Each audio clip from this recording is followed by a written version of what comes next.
Comme chaque année, le centre de la mine et du chemin de fer d'Oigny, dans le Pas-de-Calais, organise ses traditionnelles journées portes ouvertes fin août.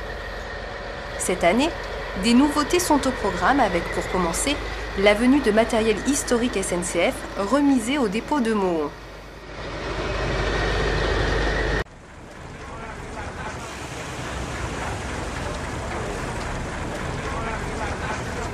Un festival diesel?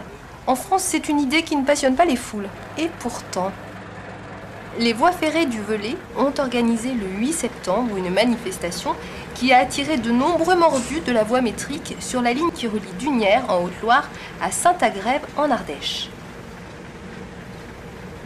Tout au long de la journée, des formations typiques des chemins de fer secondaires des années 50 ont animé les plateaux du Velay, de la pétarade de leur moteur Willem et du joyeux pimpon de leur trompe à deux tons.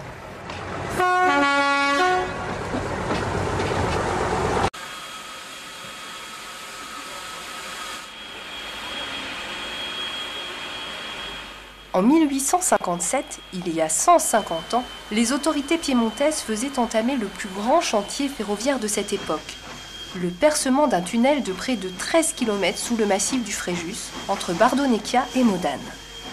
Malgré les énormes difficultés en jeu, il ne fallut que 14 ans pour mettre en service cette liaison.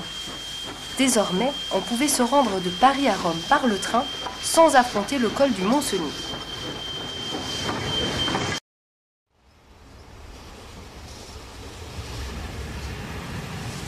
Le musée des chemins de fer de Darmstadt a organisé un Plandampf en Bade-Württemberg du 29 septembre au 3 octobre 2007. La ligne choisie est celle reliant Heilbronn à Heidelberg en passant par Zimsheim.